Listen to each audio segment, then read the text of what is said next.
धान 10 तारिख टोकन थिला आमर सेक्रेटरी की पचारे सेक्रेटरी कहते आमको जब इफिको धान देवे तो आम किणमु आम कि पार्बनी से जो कलेक्टर सागर देखा कराने आस धान आम पाखे क्या पाखे ना तेणु सी मैंने चाहते सेक्रेटरी चाहते आम इफिको धान किणमु इफिको धान आम क्या पाखे ना आम कौन करूँ से विषय में कलेक्टर पाखे आलोचना करने ना सेमती किसी कहूँ काट कहना आमको सी परामर्श देनु कलेक्टर कहते आम केमी आम पाखे इफिको धान ना सरकार जदि कहते इफिको धान ने इफिको धान कौन भी आम किसी जानू से कौन सरकार कौन तेणु आम चाहूँ आम केमी धान दवा दरकार आम धान देवु केमी आमको से बाटटा बतेदेवे कलेक्टर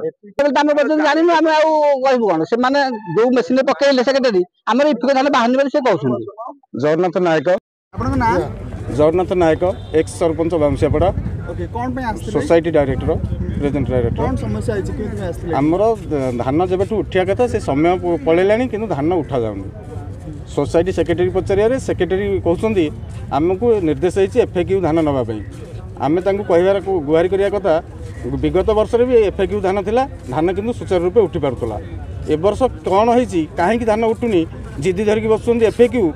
नहले से अन्यत्र बाहर आम शुणा पाचु बहुत किसी कठिन सटिन करके उठेगा चाहूँ किंतु आमको डायरेक्ट कहीं कहना